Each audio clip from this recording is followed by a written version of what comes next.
Durante muchos siglos, Corea ha sido gobernada por reyes insensatos y estudiosos corruptos. Pero en tiempos de crisis, el pueblo ejerce un extraño poder.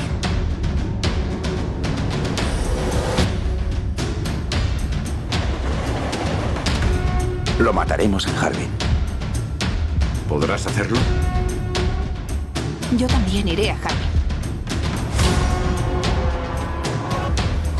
Han Jong-un ya se ha expuesto al enemigo. Ahora no podemos parar. ¡Fuego! Nadie nos recordará. ¿Por qué menosprecias las vidas de los camaradas que murieron? ¿Ganaremos la independencia? Las vidas de los compañeros dependen de ti. ¿Creéis que tomé la decisión equivocada?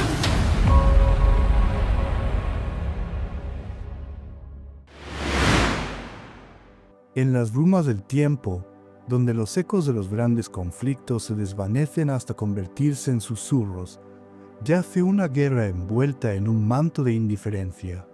Un conflicto que, a pesar de su ferocidad y de las cicatrices imborrables que dejó en la faz de una nación, fue relegado a las sombras de la historia, eclipsado por las conflagraciones que lo precedieron y sucedieron. Esta no es una crónica de gloria o de triunfo fácil, sino el relato de una tierra dividida por la ideología y la ambición de potencias lejanas. Es la historia de hermanos que se volvieron contra hermanos en un campo de batalla impuesto, de soldados de múltiples naciones que lucharon y murieron en una tierra extraña por causas que a menudo no comprendían del todo. Nos adentraremos en los gélidos inviernos y los veranos abrasadores de una península que se convirtió en el epicentro de una lucha mucho mayor, el primer enfrentamiento armado de una nueva era de hostilidad global. Desenterraremos los motivos, las batallas y las consecuencias de un enfrentamiento que, aunque a menudo se le llame la guerra olvidada, se niega a desaparecer en el olvido, resonando aún hoy en las tensiones que dividen al mundo. Al concluir la Segunda Guerra Mundial en el año 1945, las potencias aliadas se enfrentaron al complejo desafío de reconstruir un mundo devastado y redefinir las esferas de influencia. La península de Corea, que había soportado 35 años de una brutal ocupación japonesa, se encontró en un estado de incertidumbre. La alegría de la liberación fue efímera, pronto reemplazada por la ominosa presencia de dos superpotencias emergentes con visiones del mundo diametralmente opuestas: los Estados Unidos y la Unión Soviética. En un intento por administrar la rendición de las tropas japonesas, estas dos naciones acordaron dividir temporalmente la península a lo largo del paralelo 38. El norte quedaría bajo la administración soviética y el sur bajo la estadounidense. Lo que se concibió como una medida provisional pronto se solidificó en una frontera rígida, un microcosmos de la fractura ideológica que comenzaba a dividir el globo. En el norte, la Unión Soviética apoyó el establecimiento de un régimen comunista liderado por Kim Il-sung, un exguerrillero que había luchado contra los japoneses. En el sur, Estados Unidos respaldó a Syngman Man-rhee, un ferviente anticomunista que había pasado décadas en el exilio. Ambas partes albergaban la ambición de unificar Corea bajo su propio sistema político, y ninguna estaba dispuesta a ceder. La atmósfera estaba cargada de una tensión palpable. Las escaramuzas fronterizas a lo largo del paralelo 38 se convirtieron en algo habitual. Pequeñas llamas que amenazaban con encender una conflagración mucho mayor. La retórica se endureció, con ambos líderes demonizando al otro y prometiendo la reunificación por cualquier medio necesario. La retirada de las fuerzas de ocupación estadounidenses y soviéticas en 1949 no hizo más que aumentar la volatilidad de la situación, dejando a dos ejércitos coreanos ideológicamente opuestos frente a frente, armados y entrenados por sus respectivos patrocinadores. La península era un polvorín, y solo faltaba la chispa que lo hiciera estallar. Esa chispa llegó en las primeras horas de la mañana del 25 de junio de 1950, al amparo de la oscuridad y bajo el paraguas de un intenso bombardeo de artillería. Aproximadamente 135.000 soldados del Ejército Popular de Corea del Norte cruzaron el paralelo 38 en una invasión a gran escala de Corea del Sur. La ofensiva fue una sorpresa devastadora para el ejército surcoreano, conocido como el Ejército de la República de Corea, que estaba mal equipado y no estaba preparado para un asalto de tan magnitud. Las fuerzas norcoreanas, equipadas con tanques T-34 de fabricación soviética y respaldadas por una fuerza aérea superior, avanzaron con una rapidez asombrosa. Las defensas surcoreanas, carentes de armas antitanque efectivas y de apoyo aéreo, se desmoronaron rápidamente. La capital, Seúl, cayó en apenas 3 días, un golpe demoledor para la moral del sur. El gobierno de Shin Man-rae se vio obligado a huir hacia el sur, estableciendo una capital temporal primero en Daejeon y luego en la ciudad portuaria de Pusan. El avance norcoreano parecía imparable. Oleada tras oleada de soldados y tanques barrieron el campo, empujando a las desmoralizadas y desorganizadas fuerzas surcoreanas hacia el extremo sureste de la península. Para finales de julio, las fuerzas de Corea del Sur y las pocas unidades estadounidenses que habían sido enviadas apresuradamente desde Japón se encontraban atrapadas en un pequeño enclave alrededor de Pusan. Este bolsón defensivo, que llegó a ser conocido como el perímetro de Pusan, representaba la última resistencia. Era una línea desesperada trazada en la arena, un área de aproximadamente 140 kilómetros de largo y 80 de ancho. Si el perímetro de Pusan caía, toda la península estaría bajo control comunista. La situación era crítica y el mundo contuvo la respiración, observando si la marea roja que barría Corea podría ser contenida o si se convertiría en el preludio de un conflicto global. La comunidad internacional, liderada por Estados Unidos, reaccionó con celeridad a la agresión norcoreana. Viendo la invasión como una prueba flagrante de la expansión comunista, el presidente estadounidense Harry S. Truman decidió actuar. El Consejo de Seguridad de las Naciones Unidas se reunió de urgencia en ausencia del delegado de la Unión Soviética que boicoteaba el Consejo por la exclusión de la China comunista. Aprobó la Resolución 83, que recomendaba a los Estados miembros proporcionar asistencia militar a Corea del Sur para repeler el ataque. Esta resolución proporcionó la base legal para una intervención militar multinacional. Aunque 16 países acabarían aportando tropas de combate, la abrumadora mayoría de las fuerzas y el equipo provendrían de Estados Unidos. El general Douglas MacArthur, un héroe de la Segunda Guerra Mundial y entonces comandante supremo de las potencias aliadas en Japón, fue nombrado comandante en jefe de las fuerzas de las Naciones Unidas. Su primera tarea fue estabilizar la desesperada situación en el perímetro de Pusan. Durante 6 semanas brutales, desde principios de agosto hasta mediados de septiembre de 1950, las fuerzas de las Naciones Unidas y de Corea del Sur libraron una batalla defensiva desesperada. El terreno montañoso y el calor sofocante del verano coreano añadieron una capa extra de miseria a los combates. Las líneas del frente fluctuaban constantemente, con ataques y contraataques feroces por el control de colinas y valles estratégicos. Las fuerzas norcoreanas lanzaron una serie de ofensivas masivas contra el perímetro, intentando romper las líneas defensivas en varios puntos a lo largo del río Nakdong. Batallas como las del Corredor de Daegu y la Batalla de la Flecha fueron increíblemente sangrientas, con ambos bandos sufriendo enormes bajas.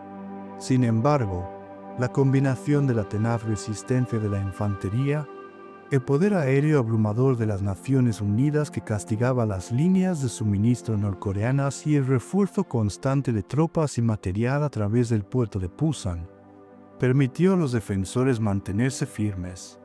La línea se dobló, pero nunca se rompió. El perímetro de Pusan se convirtió en un crisol, forjando una alianza militar y deteniendo el impulso norcoreano en seco. Había llegado el momento de que las fuerzas de la ONU pasaran a la ofensiva. Con la línea del frente estabilizada en el perímetro de Pusan, el general MacArthur concibió un plan audaz y arriesgado para cambiar el rumbo de la guerra. En lugar de un costoso y sangriento avance frontal desde Pusan, propuso un desembarco anfibio en la retaguardia de las líneas norcoreanas, en el puerto de Incheon, en la costa oeste de Corea. El plan era extremadamente peligroso. Incheon presentaba enormes desafíos naturales, mareas con un rango de más de 9 metros, las segundas más altas del mundo, que dejaban vastas marismas en la marea baja, un canal de aproximación estrecho y traicionero, y altas murallas que los marines tendrían que escalar. El Estado Mayor Conjunto en Washington consideró la operación demasiado arriesgada, con una probabilidad de éxito, según algunos, de 1 entre 5.000. Sin embargo, MacArthur, con su característica confianza en sí mismo, insistió. Argumentó que la misma audacia del plan garantizaría su éxito, ya que los norcoreanos lo considerarían impensable, por lo tanto, no lo defenderían adecuadamente. Finalmente, Truman dio su aprobación. El 15 de septiembre de 1950, la Operación Cromita se puso en marcha. Tras un intenso bombardeo naval y aéreo, la primera división de marines de Estados Unidos desembarcó en Incheon. La resistencia inicial fue sorprendentemente ligera, tal como MacArthur había predicho. Los marines aseguraron rápidamente la cabeza de playa y comenzaron a avanzar hacia el interior. El éxito del desembarco de Incheon fue espectacular y sus efectos inmediatos. Las líneas de suministro del Ejército Popular de Corea del Norte, que se extendían hasta el sur de la península, fueron cortadas. Al mismo tiempo, el octavo Ejército de Estados Unidos lanzó una ofensiva desde el perímetro de Pusan. Atrapadas entre dos frentes, las fuerzas norcoreanas se desintegraron. Miles de soldados fueron capturados, mientras que otros huyeron en desbandada hacia el norte, abandonando su equipo pesado. Apenas 2 semanas después del desembarco, el 29 de septiembre, Seúl fue recapturada tras intensos combates casa por casa. La guerra había dado un giro de 180 grados. Las fuerzas de las Naciones Unidas habían pasado de estar al borde de la derrota a estar al borde de una victoria total. El éxito arrollador tras el desembarco de Incheon y la reconquista de Seúl llevaron a un cambio fundamental en los objetivos de la guerra para las Naciones Unidas. La misión original de repeler la agresión norcoreana y restaurar el status quo en el paralelo 38 se amplió. Ahora, el objetivo era la unificación de Corea bajo un gobierno no comunista. El 7 de octubre de 1950, la Asamblea General de la ONU aprobó una resolución que autorizaba a las fuerzas de MacArthur a cruzar el paralelo 38 y avanzar hacia Corea del Norte. A pesar de las advertencias explícitas de la República Popular China, que a través de intermediarios diplomáticos había dejado claro que no toleraría la presencia de tropas estadounidenses en su frontera, la euforia de la victoria nubló el juicio de los líderes militares y políticos en Washington.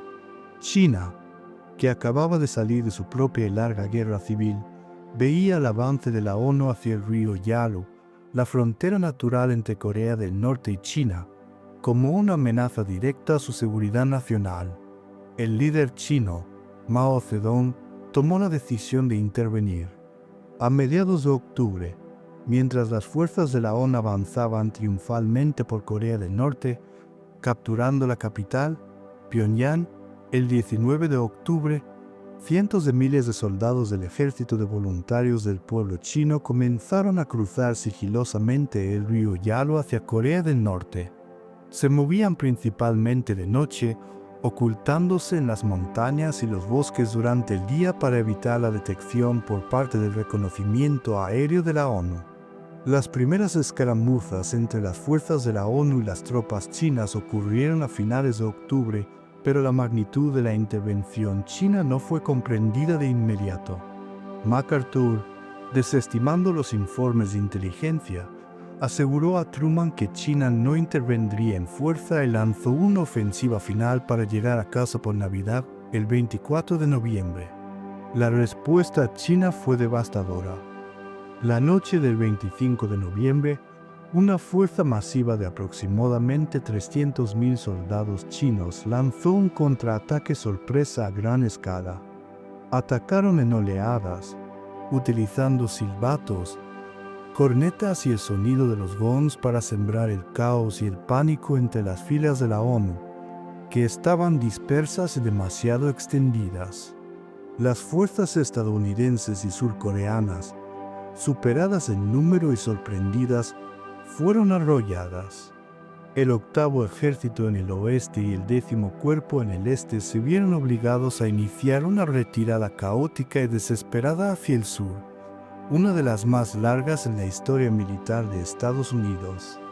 La masiva intervención china a finales de noviembre de 1950 transformó radicalmente la naturaleza de la Guerra de Corea. Lo que había sido una campaña victoriosa para las fuerzas de la ONU se convirtió en una lucha desesperada por la supervivencia. En el frente oriental, la primera división de marines y elementos del 7º de Infantería del Ejército de Estados Unidos se encontraron rodeados por varias divisiones chinas en el área del embalse de Chosin. Lo que siguió fue una de las batallas más épicas y brutales de la historia militar moderna. Durante 17 días, en medio de un invierno ártico con temperaturas que caían a 30 grados bajo cero, los marines lucharon para salir del cerco. El frío extremo se convirtió en un enemigo tan letal como los propios chinos. Las armas se congelaban, las baterías de las radios morían, los suministros médicos se solidificaban y las heridas por congelación causaron miles de bajas. Los marines lucharon en una retirada de combate de 125 kilómetros hasta el puerto de Hunnam, enfrentándose a constantes emboscadas y ataques de oleadas humanas chinas. A pesar de las enormes dificultades, lograron mantener la cohesión de la unidad, evacuar a la mayoría de sus heridos y equipo, e infligir pérdidas devastadoras al ejército chino. La retirada del embalse de Chosin, aunque costosa, fue un testimonio de la resistencia y el valor, pero también una clara señal de la nueva y peligrosa fase en la que había entrado la guerra. Mientras tanto, en el oeste, el 8º Ejército, bajo el nuevo liderazgo del teniente general Matthew Rewey, quien asumió el mando tras la muerte del general Walton Walker en un accidente de jeep, se retiraba hacia el sur. Las fuerzas chinas y norcoreanas, aprovechando su impulso, recapturaron Pyongyang en diciembre y cruzaron de nuevo el paralelo 38. El 4 de enero de 1951, Seúl cayó en manos comunistas por segunda vez. La moral de las fuerzas de la ONU estaba en su punto más bajo. Parecía que las fuerzas comunistas podrían expulsar a las tropas de la ONU de la península por completo. Sin embargo, el general Rewey demostró ser un comandante excepcional. Reorganizó y revitalizó al desmoralizado 8º Ejército, restaurando la disciplina y la confianza. Mejoró la inteligencia, la coordinación y las tácticas, implementando una estrategia conocida como la picadora de carne, que utilizaba la superioridad de fuego de la ONU para infligir el máximo de bajas a las fuerzas chinas y norcoreanas, que tenían líneas de suministro sobreextendidas y eran vulnerables a los ataques aéreos. Bajo el enérgico liderazgo del general Rewey, la suerte de las fuerzas de la ONU comenzó a cambiar una vez más en los primeros meses de 1951.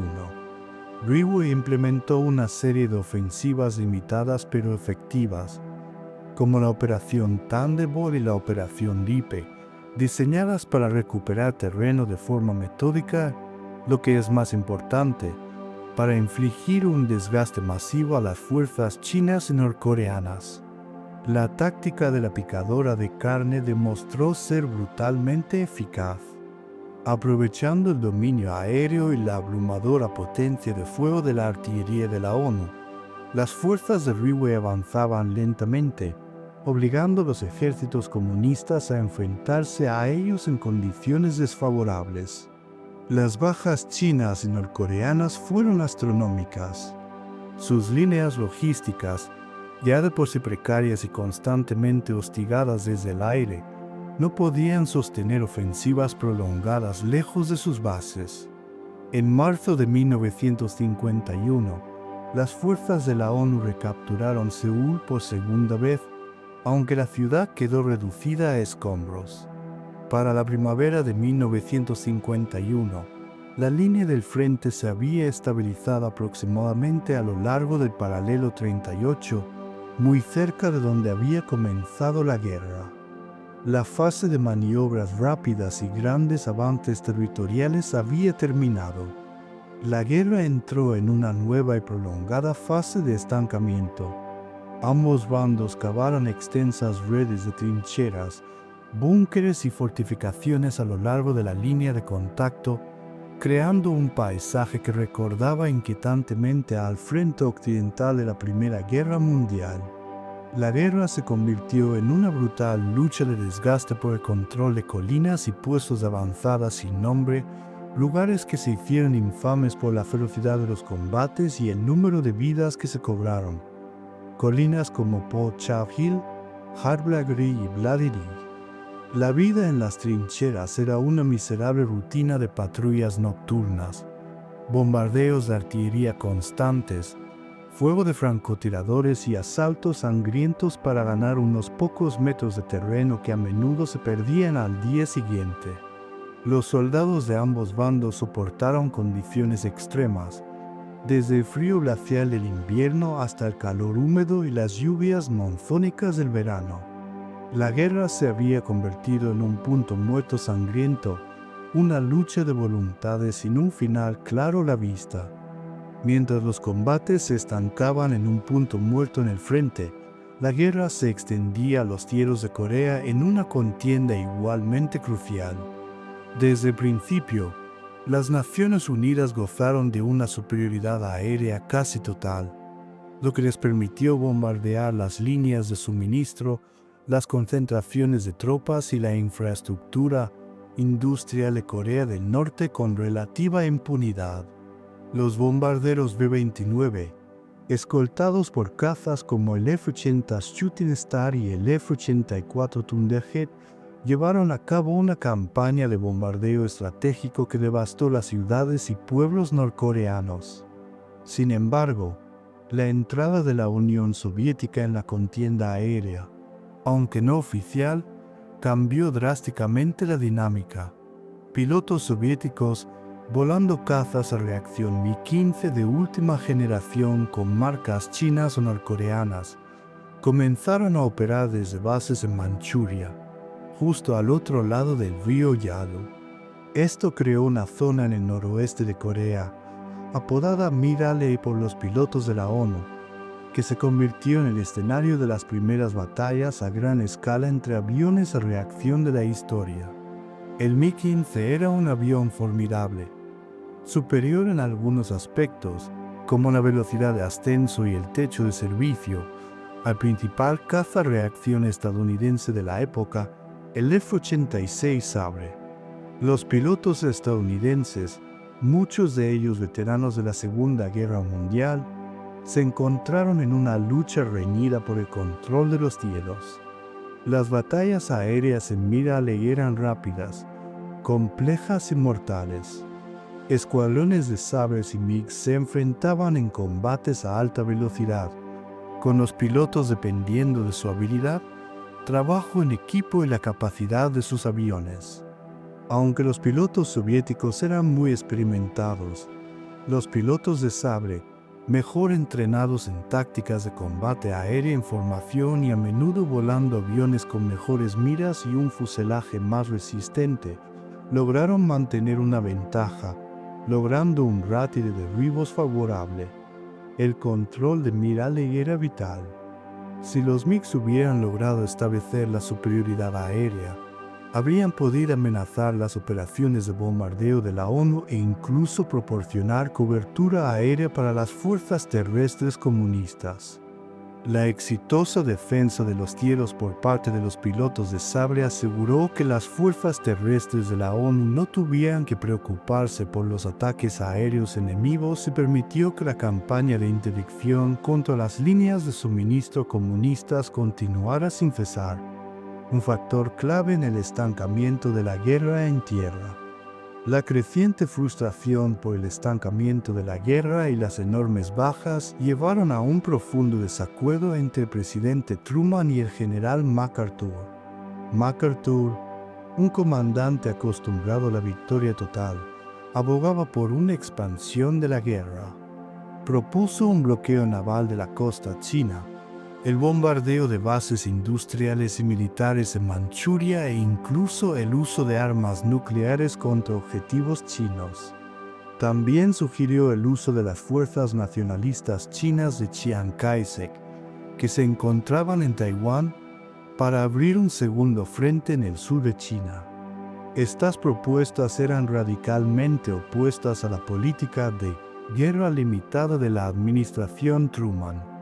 Truman y sus asesores temían que atacar directamente a China pudiera desencadenar una tercera guerra mundial, arrastrando a la Unión Soviética, que tenía un pacto de defensa mutua con China, al conflicto. El objetivo de Washington era contener el comunismo en Corea, no iniciar una conflagración global. MacArthur, sin embargo, no estaba de acuerdo y comenzó a expresar públicamente sus críticas a la estrategia de la administración.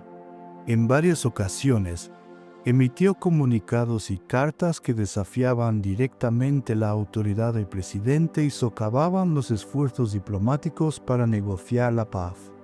La gota que colmó el vaso fue una carta de MacArthur al líder republicano de la Cámara de Representantes, Joseph Martin, que Martin leyó en el pleno de la Cámara.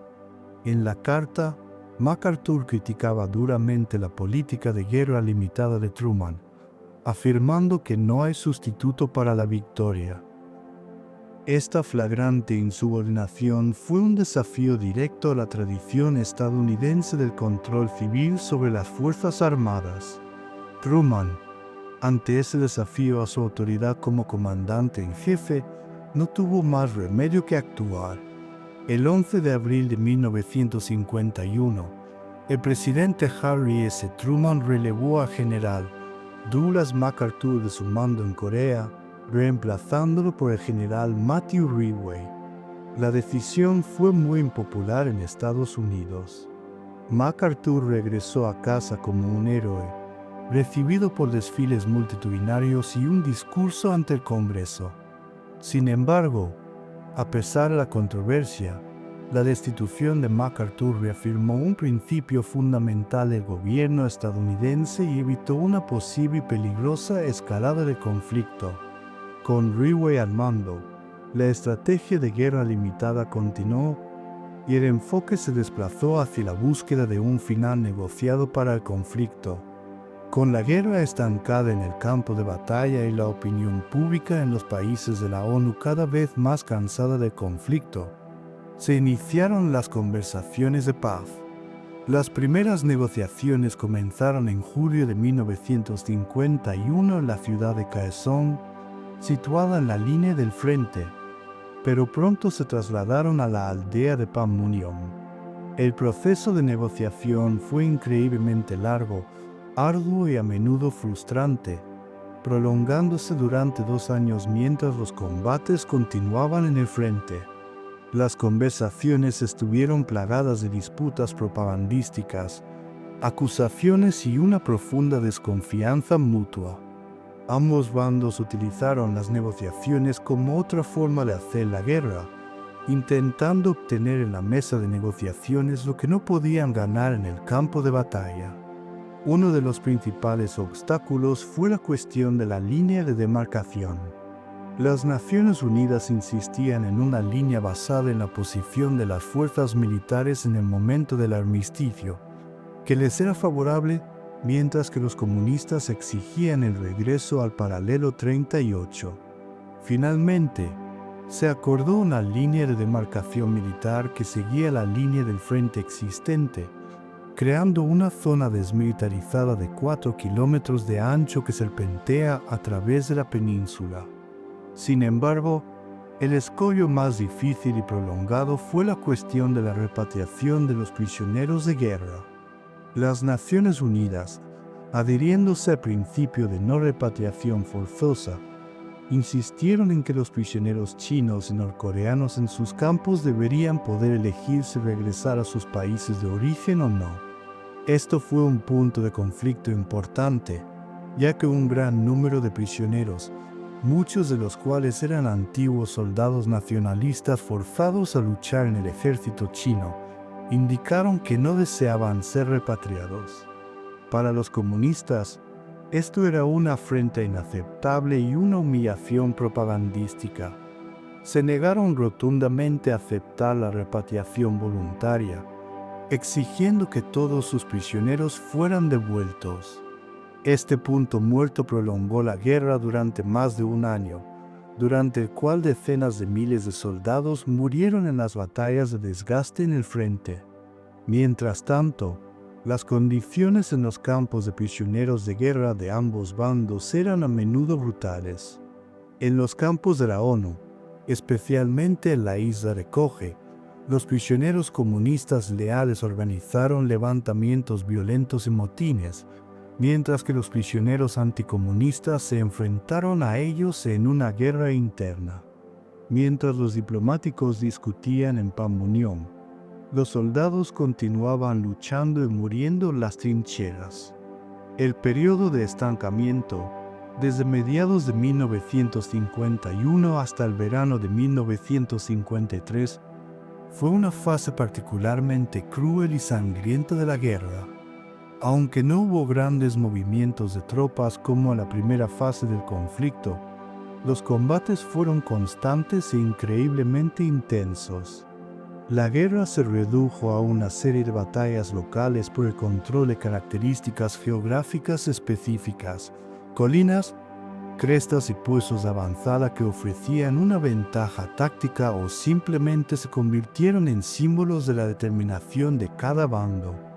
Nombres como Vladiri, Haragri y más tarde, Po Chap Hill entraron en la leyenda militar por la pura ferocidad de la lucha. Estas batallas seguían un patrón sombrío y repetitivo.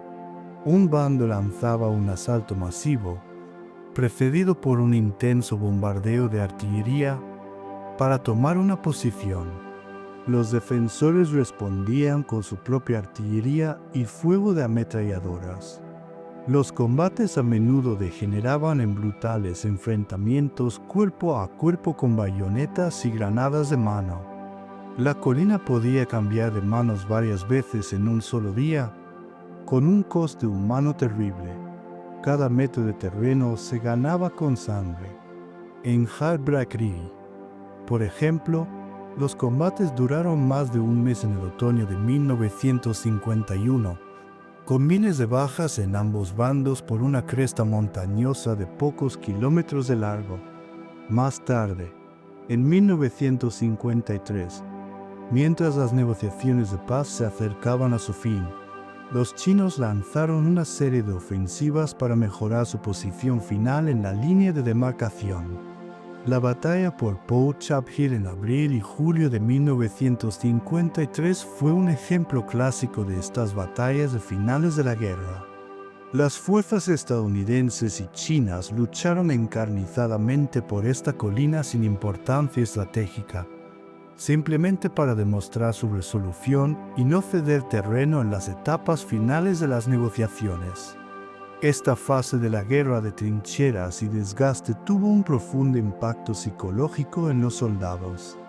La monotonía de la vida en las trincheras, interrumpida por momentos de terror extremo, el constante peligro de la artillería y los francotiradores y la aparente inutilidad de los combates, cobraron un alto precio mental y emocional.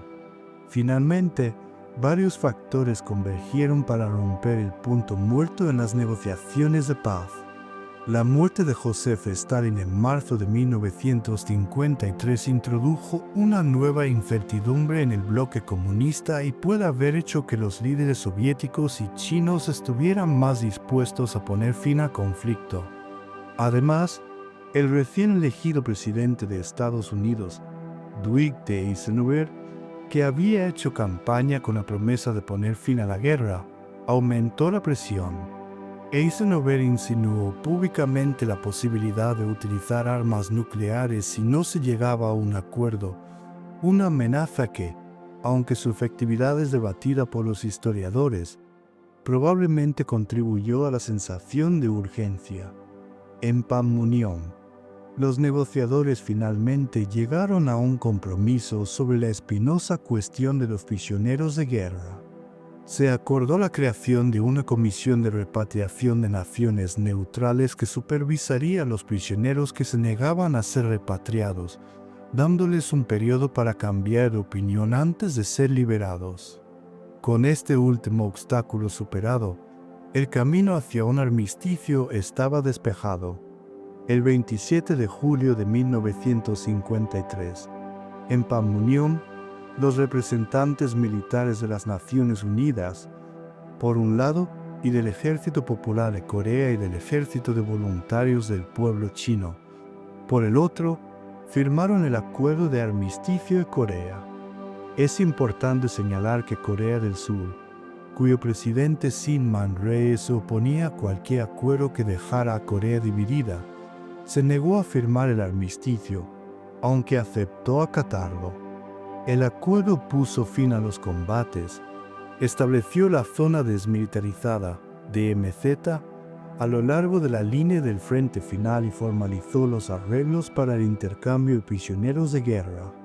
A las 10 de la noche de ese día, las armas finalmente cayeron en toda la península de Corea después de 3 años, 1 mes y 2 días de combates brutales.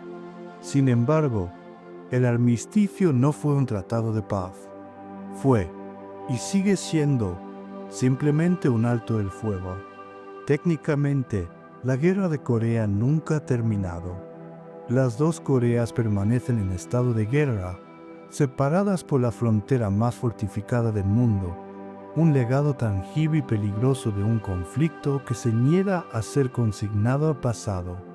El costo humano y material de la guerra de Corea fue catastrófico, aunque las cifras exactas son difíciles de determinar.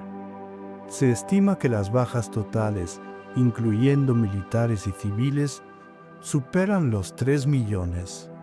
La península de Corea quedó completamente devastada. Prácticamente todas las ciudades y pueblos importantes de Corea del Norte y muchos de Corea del Sur quedaron reducidos a escombros por los bombardeos aéreos y los combates terrestres. La infraestructura industrial y agrícola fue aniquilada. Millones de personas se convirtieron en refugiados, desplazados de sus hogares y separados de sus familias por la nueva frontera. El número de huérfanos y viudas fue inmenso. Para las fuerzas de las Naciones Unidas, las pérdidas también fueron significativas. Estados Unidos sufrió más de 36.000 muertos y más de 100.000 heridos. Otros países de la ONU, como el Reino Unido, Canadá, Australia y Turquía, también sufrieron miles de bajas.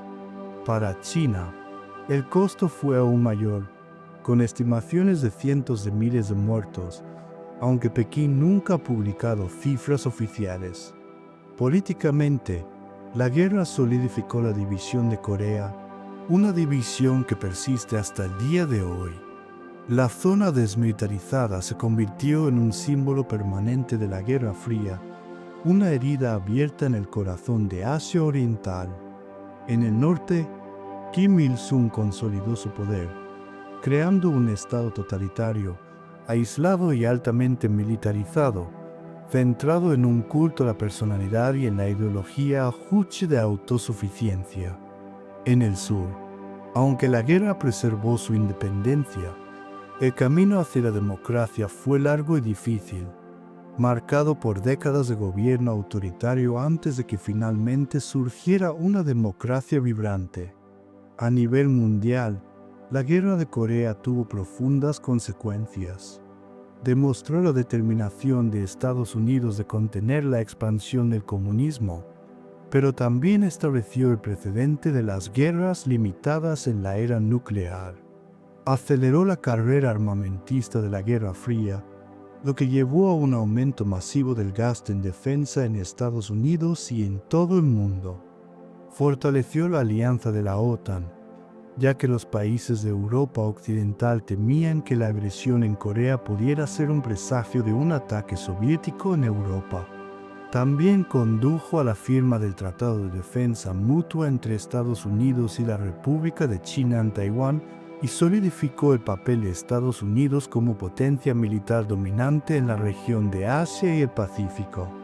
La Guerra de Corea es a menudo llamada la Guerra Olvidada, un epíteto que refleja su incómoda posición en la conciencia histórica, particularmente en Estados Unidos. Eclipsada por la escala de la Segunda Guerra Mundial que la precedió, la controversia y la agitación social de la Guerra de Vietnam que la siguió, la Guerra de Corea nunca ha ocupado un lugar prominente en la memoria popular. Los veteranos de la guerra regresaron a casa no con grandes desfiles, sino con una indiferencia generalizada por parte de un público que estaba cansado de la guerra y ansioso por disfrutar de la prosperidad de la posguerra. No hubo un movimiento contra la guerra como el que caracterizó a la era de Vietnam, pero tampoco hubo una celebración unificada de la victoria como después de la Segunda Guerra Mundial. El resultado ambiguo de la guerra, un armisticio en lugar de una rendición incondicional, contribuyó a esta falta de un fiero narrativo claro. Los soldados habían luchado valientemente en condiciones espantosas, deteniendo la agresión comunista y salvando a Corea del Sur, pero no habían logrado una victoria total.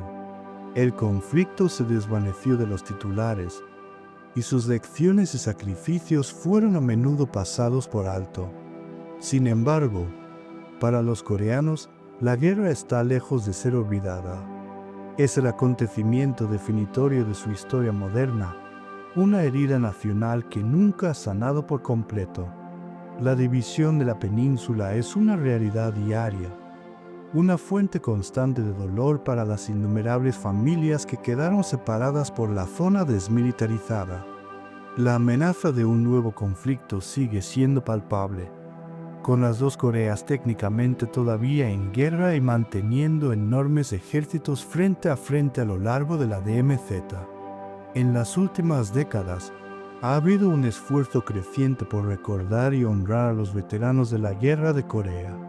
La construcción de monumentos, como el Memorial de los Veteranos de la Guerra de Corea en Washington, D.C., y la producción de documentales, libros y películas han ayudado a arrojar luz sobre este conflicto crucial.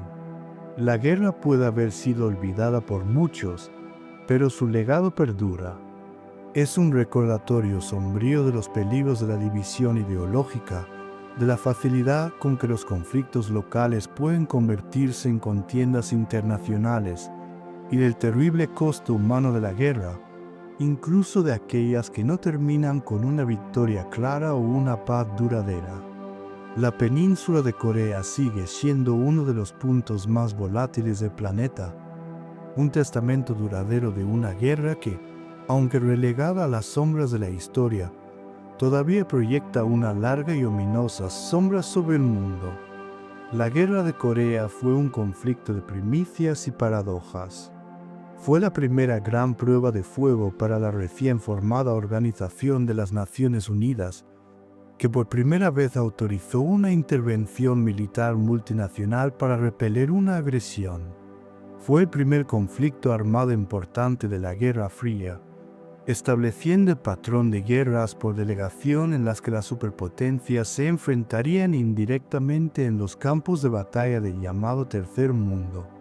Vio las primeras batallas a gran escala entre aviones de reacción, inaugurando una nueva era de combate aéreo. También fue un conflicto en el que se integraron racialmente por primera vez las unidades de combate del ejército de los Estados Unidos, un paso significativo en la historia de los derechos civiles del país. Sin embargo, también fue una guerra de retrocesos. El armamento y las tácticas a menudo recordaban a conflictos anteriores. Las brutales batallas de trincheras en el último año de la guerra evocaban las imágenes del frente occidental de la Primera Guerra Mundial.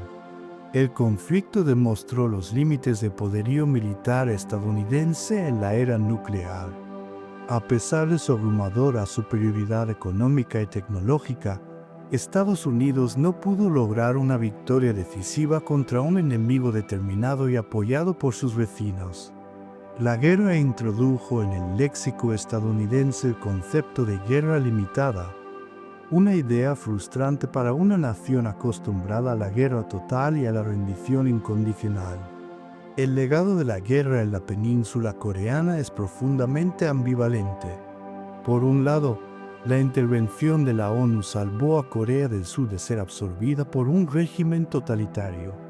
En las décadas que siguieron, Corea del Sur, con la ayuda estadounidense, se transformó en una potencia económica mundial y en una democracia vibrante, un éxito a menudo citado como una justificación de la guerra. Por otro lado, la guerra dejó la península permanentemente dividida y altamente militarizada. Corea del Norte se convirtió en uno de los estados más aislados y represivos del mundo, una amenaza constante para la estabilidad regional con su programa de armas nucleares. La zona desmilitarizada, irónicamente una de las áreas más militarizadas del planeta, es un recordatorio diario de que el conflicto nunca se resolvió formalmente. Millones de coreanos siguen separados de sus familiares, un trauma humano que se extiende a través de generaciones. La Guerra de Corea, por lo tanto, no puede ser vista simplemente como una victoria o una derrota. Fue un empate sangriento y costoso, un conflicto que preservó el status quo a un precio terrible. Su historia es una advertencia sobre las consecuencias imprevistas de la intervención de las grandes potencias y sobre la naturaleza intratable de los conflictos ideológicos. Aunque a menudo se pasa por alto, su estudio sigue siendo esencial para comprender la dinámica de la Guerra Fría, la evolución de la política exterior estadounidense y la compleja y peligrosa geopolítica del este de Asia en la actualidad.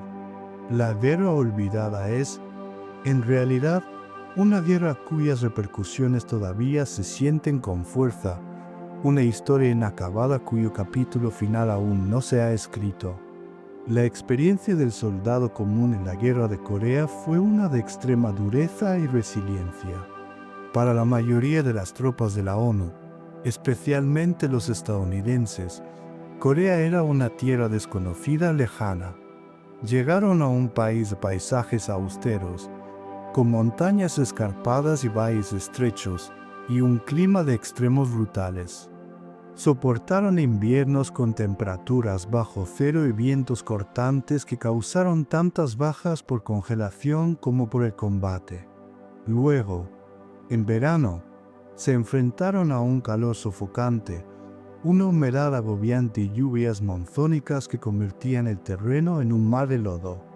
Lucharon contra un enemigo tenaz y disciplinado. El soldado norcoreano y el voluntario chino eran a menudo superados en armamento, pero lo compensaban con un conocimiento superior del terreno, tácticas de infiltración sigilosa y una asombrosa capacidad para soportar las dificultades. Los ataques de oleadas humanas, aunque a menudo se malinterpretan como meros asaltos suicidas, eran en realidad tácticas sofisticadas diseñadas para explotar los puntos débiles de las defensas de la ONU, utilizando el sigilo, la sorpresa y la concentración de fuerzas en puntos clave. El combate en sí era visceral y brutal. Las batallas por las colinas a menudo implicaban ascensos agotadores bajo fuego enemigo, seguidos de combates a corta distancia en la cima. La artillería era una amenaza constante y omnipresente, responsable de la mayoría de las bajas. La vida en las trincheras durante la fase de estancamiento era una rutina de aburrimiento y terror. Los soldados pasaban días y semanas en agujeros excavados en la tierra, soportando el frío, el barro, las raciones y la amenaza constante de un proyectil de mortero o el disparo de un francotirador. Las patrullas nocturnas en la tierra de nadie entre las líneas eran particularmente estresantes, misiones peligrosas para recopilar información, tender emboscadas o capturar prisioneros. Además del combate, los soldados tuvieron que lidiar con enfermedades endémicas como la disentería y la malaria.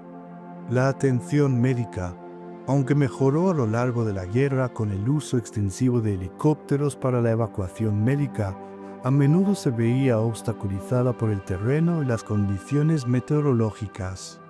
La guerra también tuvo un profundo impacto psicológico.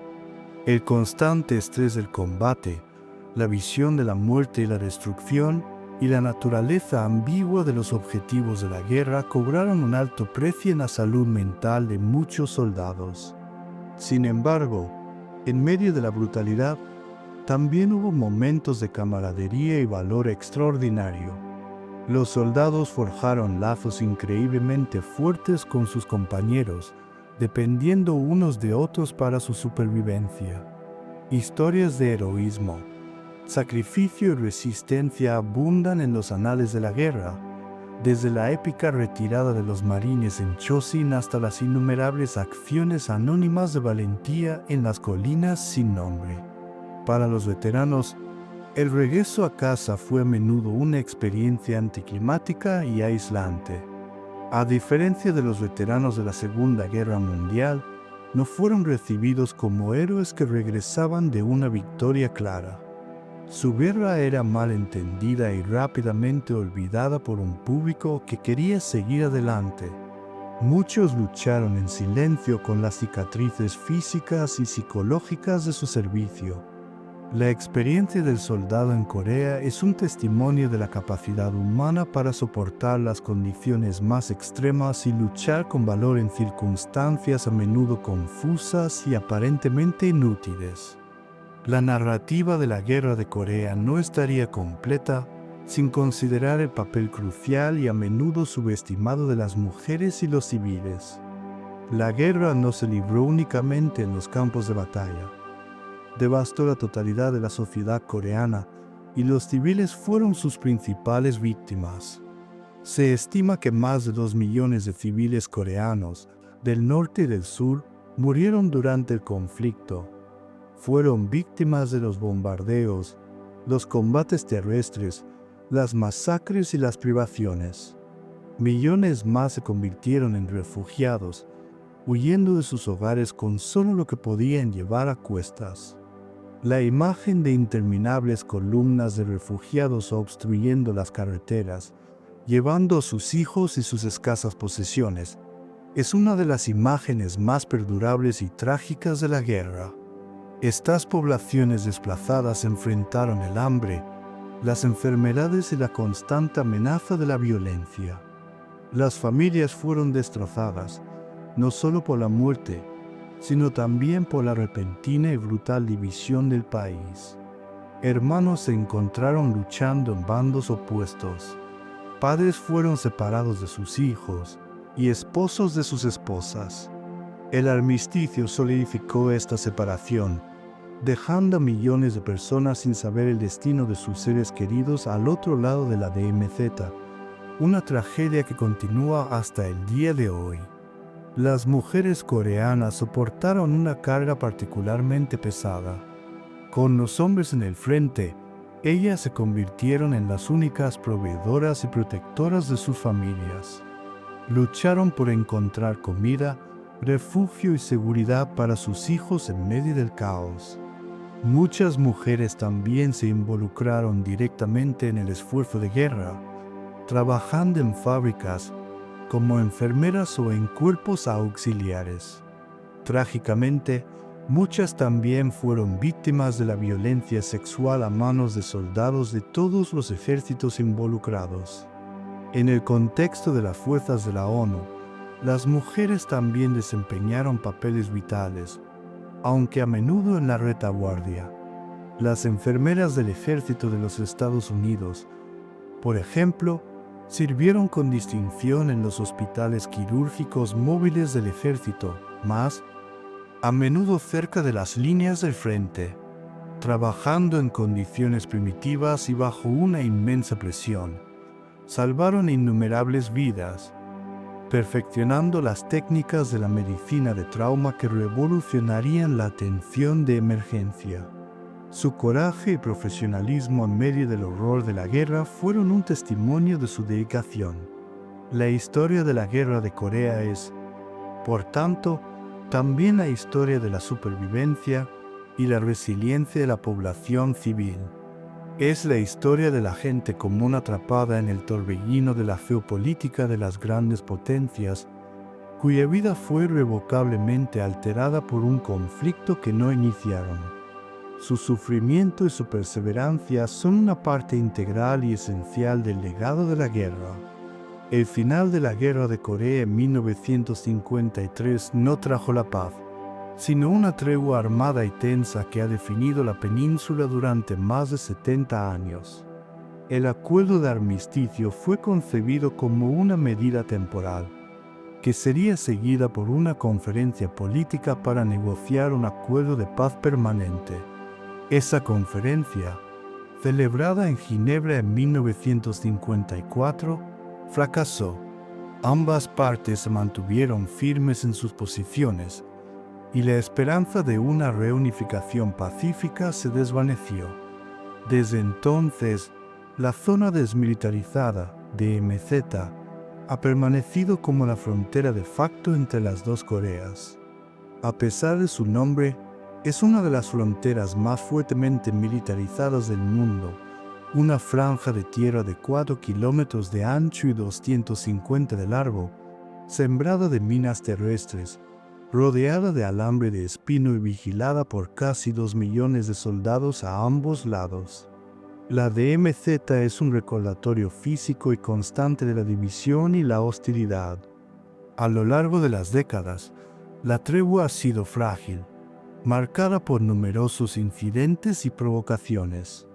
Ha habido incursiones transfronterizas, enfrentamientos navales, secuestros y ataques terroristas.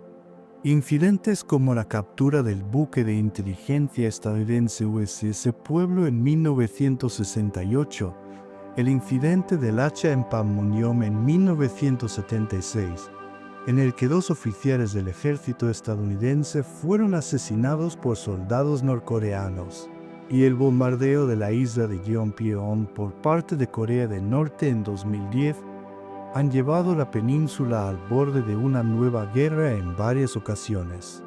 El desarrollo por parte de Corea del Norte de un programa de armas nucleares y de misiles balísticos ha añadido una dimensión aún más peligrosa a la situación. La búsqueda de armas nucleares por parte de Pyongyang, vista como la máxima garantía de supervivencia del régimen, ha provocado crisis internacionales recurrentes y ha llevado a la imposición de duras sanciones por parte de la comunidad internacional. A pesar de la hostilidad, también ha habido periodos de deshielo y diálogo.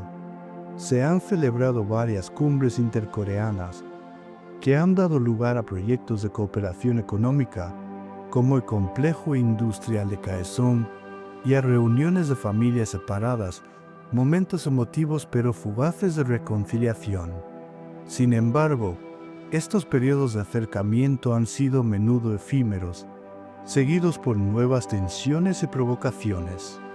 El legado de la Guerra de Corea es, por tanto, una paz precaria.